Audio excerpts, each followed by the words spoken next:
One of the most misunderstood realities about the empath personality is that their greatest strength often begins as a survival mechanism. When people look at a powerful empath later in life, they usually see the finished product. They see the wisdom, the intuition, the calm confidence, the ability to read a room within seconds, and the deep understanding of human nature. What they don't see is the long psychological journey that created those abilities in the first place. Most empaths do not develop their emotional awareness in comfortable environments. They develop it in unpredictable ones. Think about what happens when a child grows up in a setting where emotions are constantly shifting. Maybe the people around them are highly reactive. Maybe love feels conditional. Maybe there is tension in the home that nobody openly discusses. Maybe they are surrounded by personalities that require them to stay alert at all times. In these situations, the child begins paying close attention to subtle emotional signals, because doing so helps them navigate their environment. Without realizing it, they become students of human behavior. They learn to detect changes in facial expressions before words are spoken. They notice shifts in tone that others miss. They sense discomfort behind a smile. They become aware of emotional currents moving beneath the surface of conversations. While other children are simply participating in life, the empath is often observing it. At first, this can feel like a burden. The young empath frequently absorbs emotions that do not belong to them. They become responsible for keeping peace. They worry about how others feel. They become experts at anticipating problems before they happen. This heightened awareness can create anxiety because they are constantly monitoring their surroundings for emotional threats. But here's the fascinating part. The very skill that creates stress in early life becomes an extraordinary advantage in later fine life, when it is properly understood and managed. Most people move through the world primarily focused on what is being said. The empath learns to pay attention to what is not being said, and often, that is where the most important information exists. Human beings rarely communicate their true thoughts and feelings directly. We communicate through layers, through hesitation, through body language, through contradictions, through timing, through what we avoid discussing, through emotional leakage that slips out despite our attempts to conceal it. Because empaths spend years observing these patterns, they develop a kind of psychological literacy that cannot easily be taught. They begin recognizing motivations that others overlook. They notice insecurity hiding behind arrogance. They recognize fear disguised as anger. They see loneliness beneath hostility. They understand that many people's behavior is driven less by logic and more by unmet emotional needs. This is why mature empaths often appear remarkably intuitive. What looks like intuition is frequently the result of thousands upon thousands of hours of fun, unconscious observation. They have been collecting data their entire lives, and here's where the transformation begins. As the empath matures, they gradually realize that their sensitivity is not a flaw requiring correction. It is a tool requiring mastery. There is a profound difference between feeling everything and understanding everything. Many young empaths feel overwhelmed because they have not yet learned this distinction. They absorb emotional information without knowing how to process it. They confuse awareness with responsibility. They believe that noticing someone's pain means they must fix it. But maturity changes that. The empath eventually learns that awareness does not create obligation. They can understand someone's suffering without carrying it. They can recognize someone's wounds without becoming responsible for healing them. They can acknowledge another person's emotions without sacrificing their own emotional stability. This realization is often one of the most important turning points in their development, because once emotional awareness is combined with boundaries, something remarkable happens. The empath becomes incredibly difficult to manipulate. They start seeing patterns instead of isolated incidents. They notice inconsistencies between words and actions. They recognize when guilt is being used as a weapon. They identify unhealthy dynamics long before those dynamics become destructive. What once made them vulnerable now makes them perceptive. And perception is power. Not power in the sense of controlling others. Power in the sense of seeing reality clearly. There is a philosophical principle that appears throughout human history. People suffer most when they misunderstand the nature of reality. The clearer your perception becomes, the better your decisions become. The better your decisions become, the more effectively you navigate life. This is where the empath gains an enormous advantage. Their years of observation eventually allow them to understand people at a level many never reach. They learn that every behavior has a story behind it. Every reaction has a cause. Every defense mechanism once served a purpose. Every person's personality is shaped by experiences, fears, desires, and unresolved conflicts. This understanding creates something rare in today's world. Wisdom. Not information, not intelligence. Wisdom. The ability to see beneath appearances. The ability to recognize complexity where others see simplicity. The ability to understand human nature without becoming cynical about it. And that wisdom becomes increasingly valuable as the years pass. While others may spend decades trying to understand people, the empath has often been studying human behavior since childhood. What felt like a burden becomes expertise. What felt like isolation becomes insight. What felt like weakness becomes one of the strongest assets they possess. The empath. Early life may have forced them to become emotionally aware before they were ready. But later in life, that awareness becomes a foundation upon which extraordinary strength is built. Because in a world where most people are distracted by appearances, the empath learns to see what is real. And the person who sees reality clearly will always possess a power that others cannot easily understand. Your sensitivity was never the obstacle. The obstacle was believing it had no purpose. Once you learn to master what you can see, what once wounded you becomes the very thing that sets you apart. As empaths move through life, there is a lesson that almost all of them encounter, and it is rarely a lesson they learn once. It tends to arrive repeatedly, wearing different faces, appearing in different relationships, and presenting itself through different circumstances. The lesson is simple but painful. Not everyone values kindness, and not everyone deserves unrestricted access to it. This realization is often one of the defining moments in the evolution of the empath. Personality. In the beginning, empaths frequently operate from a belief that understanding someone is enough to create a healthy relationship with them. They assume that if they can see the pain behind a person's behavior, then patience, compassion, and support will eventually bring out the best in that person. It sounds noble. It sounds compassionate. But it also creates one of the greatest vulnerabilities an empath can have, because understanding why someone behaves badly does not make their behavior any less harmful. This distinction takes many empaths years to fully understand. When they encounter difficult people, their instinct is often to look deeper. They search for the wound beneath the behavior. They focus on the insecurity behind the arrogance, the fear behind the control, the sadness behind the anger. Their ability to see these hidden layers is genuine and often accurate. The problem is that they mistake understanding for obligation. They believe that because they can see someone's pain, they are somehow responsible for helping them heal. As a result, many empaths spend years overextending themselves emotionally. They become the listener, the fixer, the rescuer, the person who stays longer than they should, gives more than they should, forgives more than they should, and tolerates far more than is healthy. And at first, this behavior is often rewarded. People appreciate their support. People rely on their patience. People admire their compassion. But there is a hidden danger. The more an empath ignores their own needs, the more they attract individuals who are looking for exactly that kind of person. Human behavior follows patterns. Healthy people appreciate kindness. Unhealthy people often exploit it.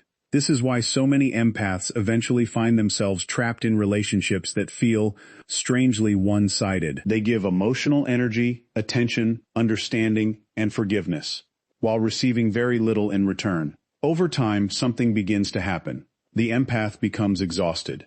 Not because they care too much, but because they care without boundaries. And boundaries are what transform compassion from a weakness into a strength. The younger empath often sees boundaries as rejection. The mature empath sees boundaries as wisdom. There is a profound psychological shift that occurs when someone finally realizes that self-sacrifice is not the same thing as love. For many empaths, this realization comes through disappointment.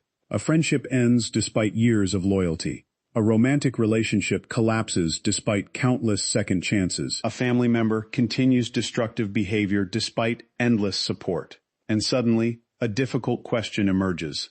What if helping someone is not the same thing as saving them? That question changes everything, because it forces the empath to confront an uncomfortable truth about human nature. People change when they choose to change, not when we want them to, not when we suffer for them, not when we understand them, not when we rescue them. Growth is an internal decision. No amount of empathy can make that decision for another person. This realization can feel heartbreaking at first. Many empaths carry an almost unconscious belief that enough love can fix anything. Life eventually teaches them otherwise.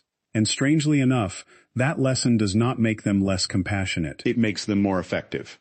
Because once the empath stops trying to rescue everyone, they begin seeing people more clearly. They stop evaluating others based on potential. They start evaluating them based on behavior. This is a critical shift.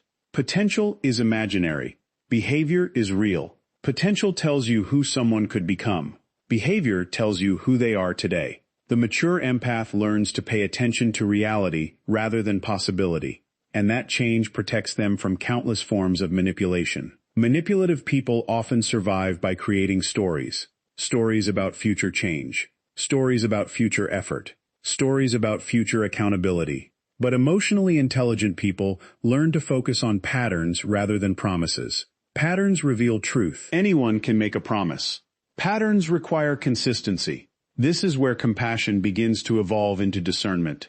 Discernment is one of the most powerful qualities an empath can develop. It is the ability to care deeply without becoming blind. It is the ability to remain kind without becoming vulnerable to exploitation. It is the ability to understand another person's pain while still holding them accountable for their actions. And this is where many empaths experience one of the most significant transformations of their lives. They stop asking, "How can I help this person?" and start asking, "Is this relationship healthy for me?" That question changes the entire dynamic, because it introduces self-respect into the equation. For years, the empath may have measured their value by how much they could give. Now they begin measuring their value by what they are willing to protect. Their peace, their energy, their time, their emotional well-being, their future. This isn't selfishness. It's maturity. A tree cannot provide shade if its roots are dying. Likewise, a person cannot continuously support others while neglecting themselves. The empath eventually discovers that the strongest form of compassion includes compassion for oneself. And once that lesson is learned, something remarkable happens. Their kindness becomes more powerful, not less, because it is now intentional. It is no longer driven by guilt. It is no longer driven by fear. It is no longer driven by a desperate need to be needed. Instead, it becomes a conscious choice, a gift rather than a sacrifice, a strength rather than a vulnerability. At this stage of life, the empath becomes incredibly difficult to deceive. They have seen too many patterns, experienced too many disappointments, learned too many lessons. They no longer confuse emotional intensity with genuine connection. They no longer mistake neediness for love. They no longer interpret chaos as passion. They understand that healthy relationships are built on reciprocity, respect, accountability, and trust. And perhaps most importantly, they finally understand that protecting their own well-being is not an act of selfishness, it is an act of wisdom. The betrayals that once wounded them become the lessons that strengthen them. The disappointments that once broke their hearts become the experiences that sharpen their wills. And the compassion that once left them vulnerable becomes one of the most refined forms of farts. Emotional intelligence a person can possess. Asterisk, the moment an empath learns that kindness without boundaries invites exploitation, their entire life changes. Compassion becomes wisdom, and wisdom becomes the foundation of true personal power. After years of developing emotional awareness and learning the hard lessons that come from misplaced trust, the empath arrives at another critical stage of growth, one that is perhaps even more transformative than anything that came before it. This is the stage where they begin to detach their sense of worth from the opinions, approval, zozing, and validation of other people. For many empaths, this is not an easy transition. In fact, it may be one of the most difficult psychological shifts they ever make. The reason is simple. From an early age, many empaths become highly attuned to the emotional states of others. They learn to monitor reactions, anticipate needs, and maintain harmony. Over time, this creates an unconscious belief that their value is connected to how others feel about them. If people are happy, they feel successful. If people are disappointed, they feel responsible. If people approve of them, they feel secure. If people reject them, they question themselves. Without realizing it, they begin building their identity on external feedback. And this creates a fragile foundation, because external validation is one of the most unstable resources a person can rely upon. Human opinions change constantly. People praise you one day and criticize you the next. They support you when your choices benefit them and oppose you when your choices challenge them. They project their fears, insecurities, expectations, and unresolved conflicts onto you. If your self-worth depends on their approval, your emotional state becomes dependent on forces you cannot control. This is where many empaths spend a significant portion of their lives. They become trapped in an invisible cycle. They try harder. They give more. They explain themselves endlessly. They seek understanding. They seek acceptance. They seek reassurance. And no matter how much they receive, it never feels permanent. Because validation is addictive when it becomes the source of identity. The problem with external validation is that it provides temporary relief, not lasting confidence. It feels good in the moment, but the effect fades quickly. Then the search begins again. Another compliment. Another sign of approval. Another confirmation that they are enough. Psychologically speaking, this creates a dangerous dependency. The empath begins handing other people the authority to determine their value. And whenever someone else controls your value, they control your behavior. Think about how many people spend years living according to expectations that were never truly their own. They choose careers to gain approval. They remain in relationships to avoid criticism. They silence opinions to avoid rejection. They suppress parts of themselves to maintain acceptance. From the outside, their lives may appear successful. Internally, however, they often feel disconnected from who they really are. This is where the empath eventually encounters a profound realization. No amount of external approval can compensate for internal self-abandonment. That realization changes everything, because it forces a difficult question. Who am I when nobody is validating me? Who am I when nobody is applauding? Who am I when nobody needs me? Who am I when I stop performing for acceptance? For many empaths, these questions are uncomfortable, but they are also liberating, because they mark the beginning of genuine self-discovery. The philosopher Carl Jung often spoke about the danger of living through a persona, a social mask designed to gain approval and avoid rejection. The persona can become so dominant that a person loses touch with their authentic self. Many empaths experience this phenomenon without realizing it. They become so skilled at adapting to others that they forget to ask themselves what they truly want. They become experts at understanding everyone except themselves. The mature empath eventually reverses this pattern. Instead of constantly scanning the external world for validation, they begin turning inward. They start listening to their own intuition, their own values, their own convictions, their own sense of purpose. This shift is subtle at first. They stop explaining every decision. They stop seeking permission. They stop needing everyone to agree with them. And something remarkable happens. Their confidence begins to grow. Not because they become arrogant, not because they believe they are superior, but because they finally stop negotiating their worth. There is a tremendous difference between confidence and validation. Validation says, "Tell me I'm valuable." Confidence says, "I already know." Validation seeks confirmation. Confidence operates from conviction. Validation depends on others. Confidence depends on self-awareness. This distinction becomes one of the greatest sources of power in the empath's life. Because when they stop chasing approval, they become incredibly difficult to control. Manipulation loses its effectiveness. Guilt loses its influence. Criticism loses much of its sting. The empath begins making decisions based on alignment rather than acceptance. And this is where true emotional freedom begins. Many people spend their entire lives trying to avoid disapproval. The mature empath eventually understands that disapproval is unavoidable. No matter what you do, someone will misunderstand you. Someone will dislike your choices. Someone will disagree with your path. Someone will criticize your growth. Trying to avoid all criticism is like trying to stop the weather. It cannot be done. The empath who finally accepts this truth experiences a profound release of psychological energy. Energy that was once spent managing perceptions can now be invested in growth. Energy once spent pleasing others can now be invested in purpose. Energy once spent seeking validation can now be invested in becoming.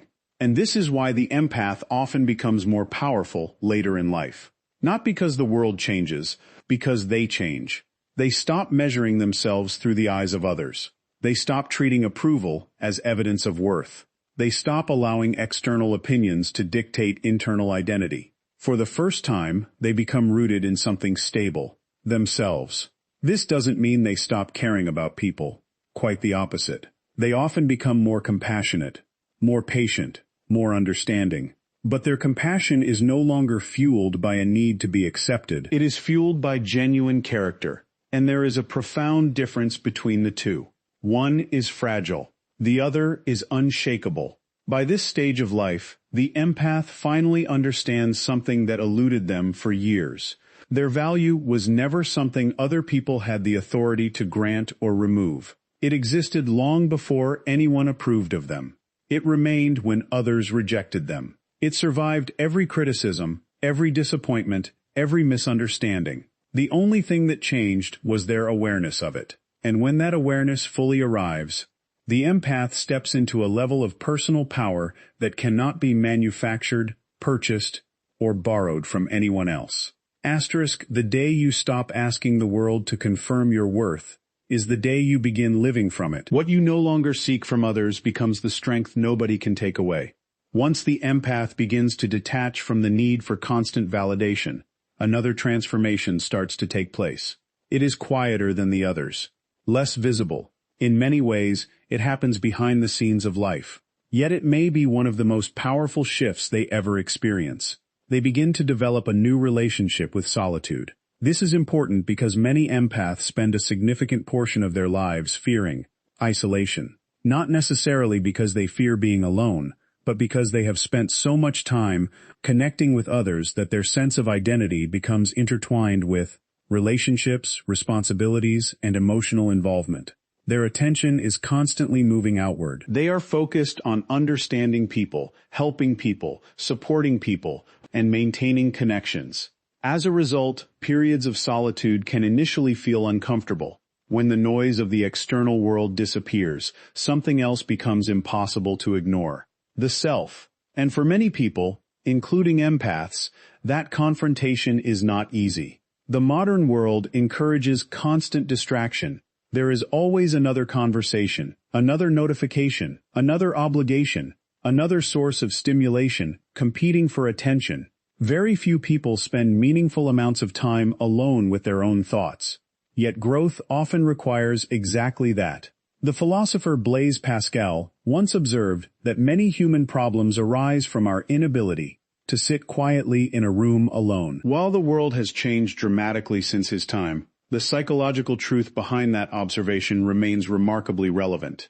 Solitude removes distractions, and when distractions disappear, reality becomes clearer. This is why so many empaths experience periods of profound loneliness before they experience periods of profound growth.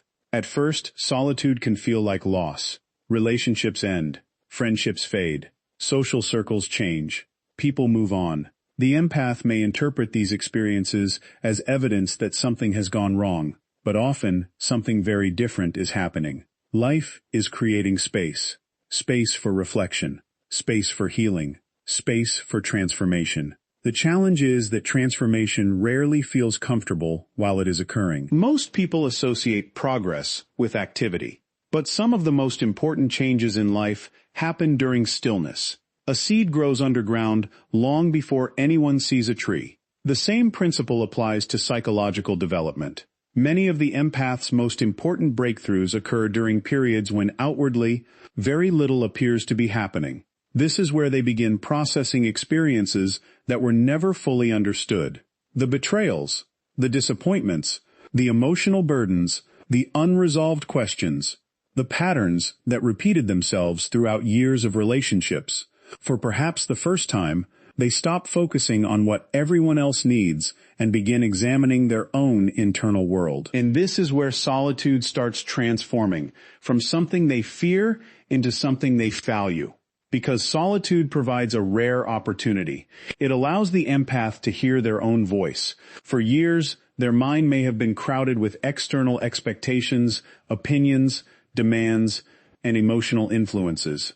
In solitude, those voices gradually become quieter. What remains is authenticity, and authenticity is one of the most powerful forces a human being can discover.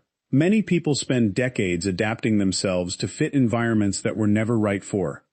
They become versions of themselves designed for acceptance rather than truth.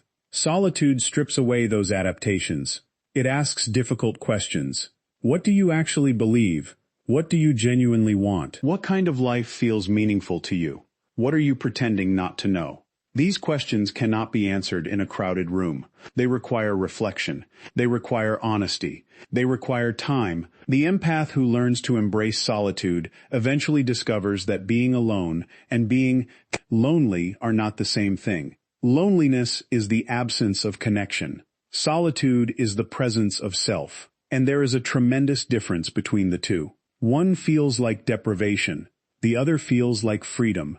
This distinction changes everything, because once someone becomes comfortable with their own company, they stop entering relationships out of desperation. They stop tolerating unhealthy behavior simply to avoid being alone. They stop settling for connections that diminish them. They stop confusing attention with intimacy. This is one of the hidden powers that emerges later in the empath's life. Their standards rise naturally, not because they become judgmental, but because they discover that peace has value. When someone has learned how to create peace internally, they become far less willing to sacrifice it for chaos externally. This is why mature empaths often appear calmer than they did in their younger years. It isn't because life has become easier, it's because they have become stronger. Their emotional center no longer depends entirely on what is happening around them. It exists within them, and solitude plays a major role in developing that strength. Psychologically speaking, solitude creates self-regulation. It teaches a person how to process emotions independently, how to think clearly without constant external input, how to make decisions based on internal values rather than social pressure, how to remain stable even when circumstances become uncertain. These are not small advantages. These are foundational life skills. In many ways, solitude functions as a training ground for wisdom. Throughout history, some of humanity's greatest thinkers, philosophers, leaders, and innovators intentionally sought periods of isolation, not because they hated people, but because they understood something important. Clarity requires space. You cannot hear your deepest thoughts over constant noise. You cannot develop self-awareness while continuously escaping from yourself. You cannot discover who you are if you never spend time in your own company. The empath eventually learns this lesson through experience. What once felt like abandonment becomes opportunity. What once felt like emptiness becomes renewal. What once felt like loneliness becomes strength. And perhaps most importantly, solitude reconnects them with their intuition. Empaths often possess strong instincts, but those instincts can become distorted when they are surrounded by excessive emotional noise. Solitude clears the signal. It allows them to trust themselves again, to recognize patterns, to hear inner wisdom, to distinguish between fear and truth, to move through life with greater confidence and clarity. By this stage of life, the empath no longer sees solitude as evidence that they are disconnected from the world. They see it as the place where they reconnect with themselves. And that relationship becomes the foundation for every healthy relationship that follows. Because the strongest connections are not formed by people who fear being alone. They are formed by people who have learned to stand comfortably in their own presence. The moment solitude stops feeling like punishment and starts feeling like freedom, your life changes. What you discover in the quiet will often become the strength that carries you through every storm that follows. By the time the empath reaches this stage of life, something extraordinary has happened, although it may not be immediately visible from the outside. The emotional awareness they developed in difficult environments, the discernment forged through betrayal, the confidence that emerged from releasing the need for validation, and the strength cultivated through solitude have all combined into something far greater than any one trait alone. They have accumulated wisdom, and wisdom is where the empath's greatest power begins to emerge. When people think about power, they often imagine dominance, status, influence, or control. They think of power as something external, something visible, something that can be measured. But some of the most transformative forms of power are invisible. The ability to remain calm when others panic. The ability to understand human nature without becoming cynical. The ability to endure suffering without allowing it to harden the heart. The ability to transform painful experiences into meaningful insight. These forms of power rarely receive public recognition, yet they shape lives, relationships, and entire generations. This is where the mature empath becomes different from the younger version of themselves. Earlier in life, pain often felt like an interruption. A betrayal felt like a setback. A disappointment felt like failure. A loss felt like evidence that something had gone wrong. But with time comes perspective, and perspective changes everything. The mature empath begins to realize that some of life's most valuable lessons arrived disguised as painful experiences.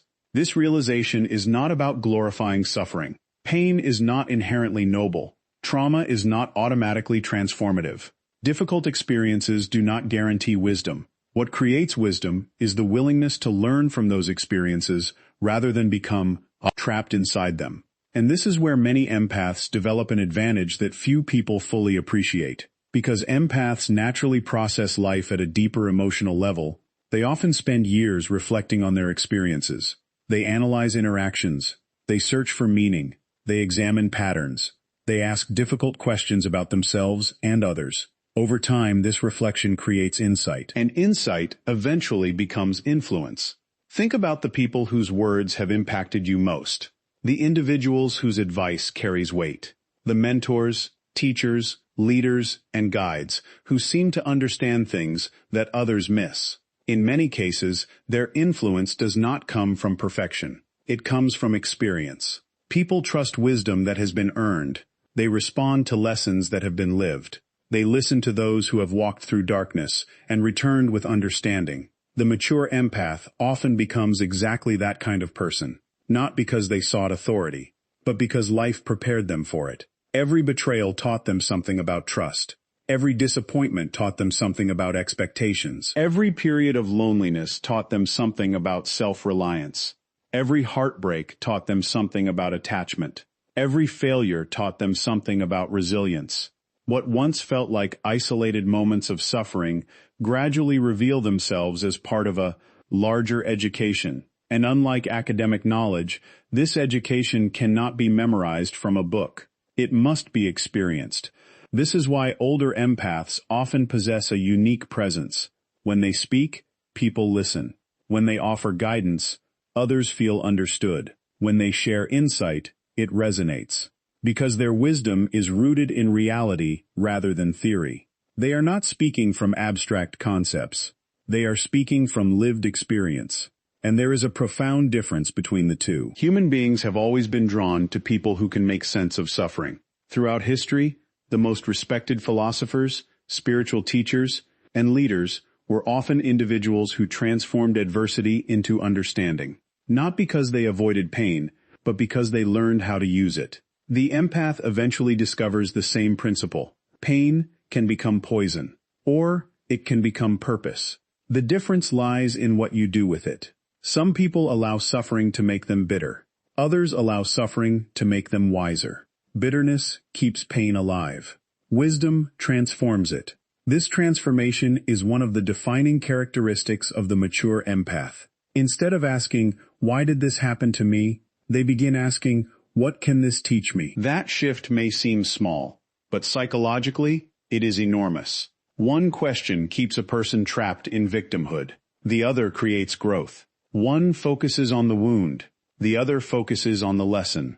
And lessons are where power resides. Because every lesson gained through hardship becomes a resource that can help someone else. This is why so many empaths eventually feel called toward mentoring, teaching, counseling, coaching, leadership, or service-oriented roles. Not necessarily as professions, but as ways of being. They naturally become sources of guidance.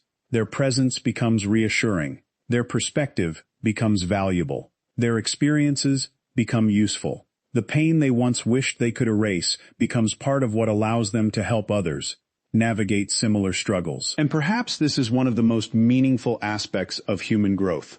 The realization that our suffering does not have to end with us. It can become something constructive, something healing, something that creates value beyond ourselves. At this stage, the empath no longer sees their sensitivity as a weakness. They no longer view their emotional depth as a burden. They understand that these qualities gave them access to lessons that many people spend their entire lives avoiding. They learned how to understand people, how to recognize patterns, how to establish boundaries, how to trust themselves, how to remain grounded during uncertainty, how to find meaning within adversity. And these abilities become increasingly powerful as the years pass. Because while physical strength often declines with age, wisdom frequently grows, and wisdom compounds. Each experience builds upon the last. Each lesson deepens understanding. Each challenge strengthens perspective. The mature empath becomes powerful not because life spared them from hardship, but because hardship taught them what power truly is. It is not domination. It is not recognition. It is not control. It is the ability to remain deeply human in a world that constantly pressures people to become disconnected from themselves. It is the ability to carry compassion without losing discernment, to carry strength without losing kindness, to carry wisdom without losing humility. And that is why the empath personality often becomes most powerful later in life. Not because they suddenly become someone new, but because they finally become everything their experiences were preparing them to be. Your deepest wounds may become the source of your greatest wisdom. The question is not whether life will challenge you. The question is whether you will allow those challenges to shape your pain into purpose and your experience into power. Asterisk